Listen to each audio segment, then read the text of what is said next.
पांचों पांडवों की माता कुंती का चरित्र भारतीय नारी के उस स्वरूप का चित्रण है जिसे अनजाने में किए हुए ऐसे कर्मों के लिए न केवल लोक अपवाद का विषय बनना पड़ा तथा अपने व्यक्तिगत जीवन में भी अनेक संघर्षों से गुजरना पड़ा। एक राजपुत्री होते हुए भी उन्हें वो सुख प्राप्त नहीं हुआ जिसकी वो अधिकारिणी थी। सांसारिक मोह माया को त्याग कर अग्नि समाधि लेना उसके सांसारिक जीवन दर्शन को प्रकट करता है।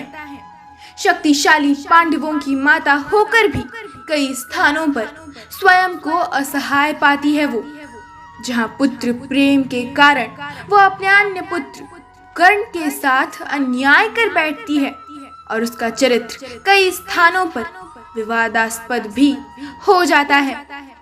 आज हम राजमाता कुंती की विशेषताओं के विषय में जानेंगे। उससे पूर्व यदि आप इस चैनल पर नए हैं तो चैनल को सब्सक्राइब कीजिए और बेल आइकन को भी अवश्य प्रेस कीजिए ताकि हमारे नए वीडियो सबसे पहले आपके पास पहुंचे। तो चलिए शुरू करते हैं। कुंती यदुवंश के राजा शूरसेन की पुत्री थी। बालपन में उसका नाम पृथा था। राजा शूरसेन के फुफेरे भाई कुंती भोज निसंतान थे। उन्होंने पृथा को गोद लेकर उसका पालन पोषण किया और इसी के कारण उसका नाम कुंती पड़ गया। एक बार कुंती ने अपने यहाँ पधारे हुए ऋषि दुर्वासा की ऐसी सेवा की कि उन्होंने प्रसन्न होकर उसे वरदान मांगने को कहा। दुर्वासा ने कुंती को वर देते हुए कहा, मैं तुम्हें ऐसा एक दिव्य मंत्र दे रहा हूँ जिसका प्रयोग कर तुम किसी भी देवता को आमंत्रित कर सकती हो। इसका प्रयोग आवश्यकता पड़ने पर ही करना। यदि आवश्यकता पड़ने पर ही तुम इसका प्रयोग करोगी तो ये तुम्हारे लिए वरदान बन जाएगा, अन्यथा जीवन भर का श्राप। कुंती तब नासमझ बालिका थी।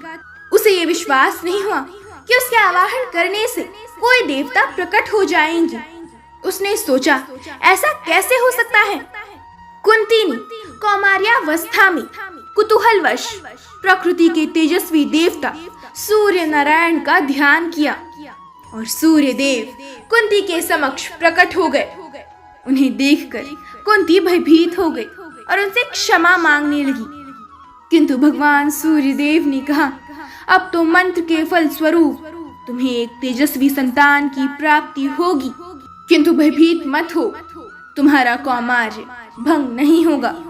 इस पुत्र की प्राप्ति के पश्चात भी तुम एक कुमारिका ही रहोगी। वरदान के अनुरूप कुंती ने सूर्य की भांति तेजस्वी बालक को जन्म दिया। लोक अपवाद के भय से एकांत साधना का बहाना बनाकर वो 1 वर्ष महल में कैद रही। विश्वस्त दासियों की सहायता से उसने अपने पुत्र को जन्म देकर नदी में बहा दिया, जो कालांतर में कर्ण कहलाए। कुछ समय पश्चात कुंती के स्वयंवर का आयोजन किया गया। हस्तिनापुर के राजा विचित्रवीर्य के छोटे पुत्र पांडु से उसका विवाह हुआ। राजा पांडु अत्यंत पराक्रमी थे। विवाह के दूसरे दिन ही उन्हें युद्ध मुहिम पर जाना पड़ा।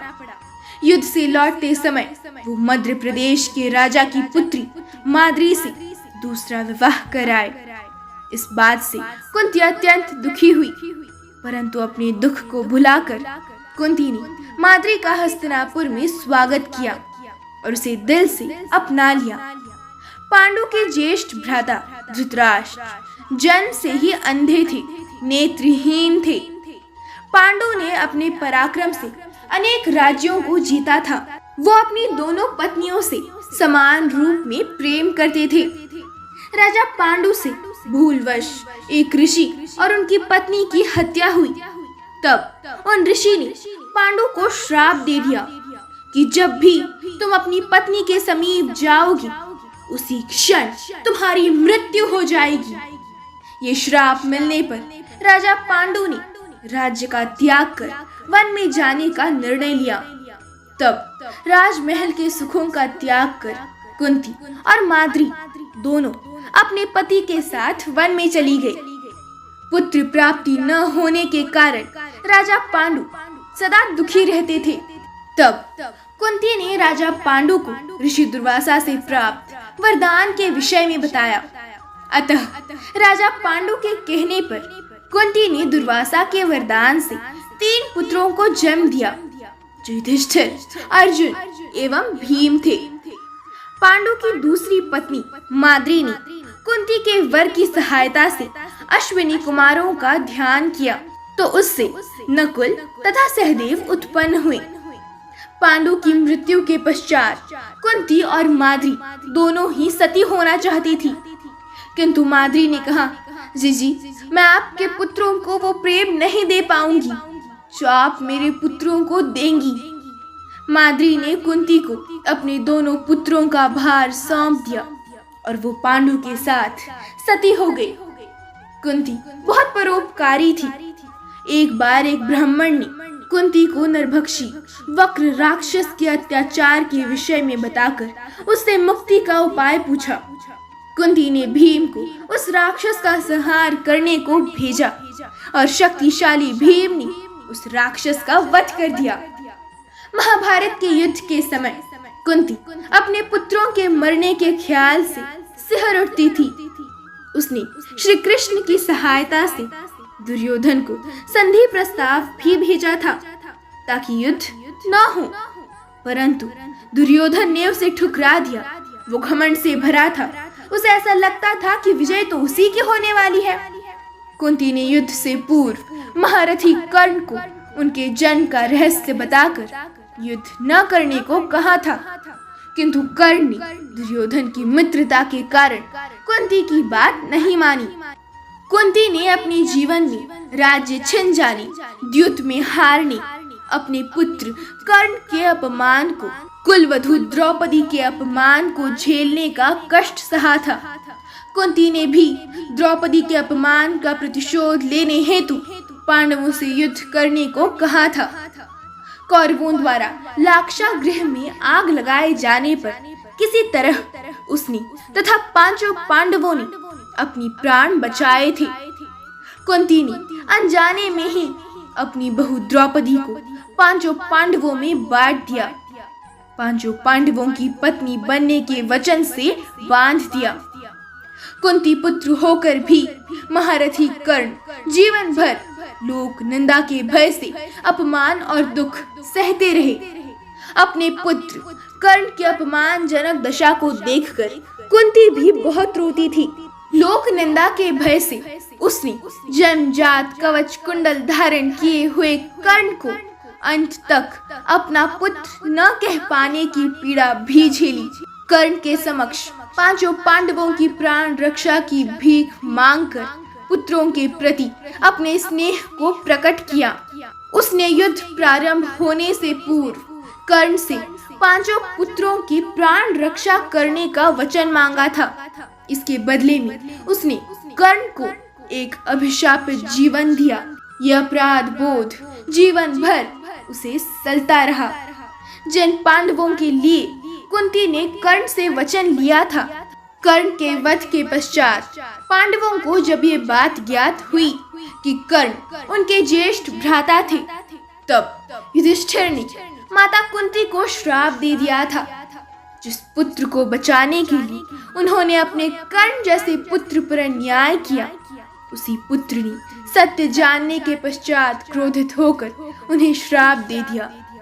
महाभारत के युद्ध में पांडवों की विजय के पश्चात उन्हें जब हस्तिनापुर का राज्य प्राप्त हुआ, तब कुंती 15 वर्षों तक राजमाता के रूप में सुख भोग कर अपनी जेठ जेठानी गांधारी और धृतराष्ट्र के साथ राज सुख का त्याग कर वन में चली गई।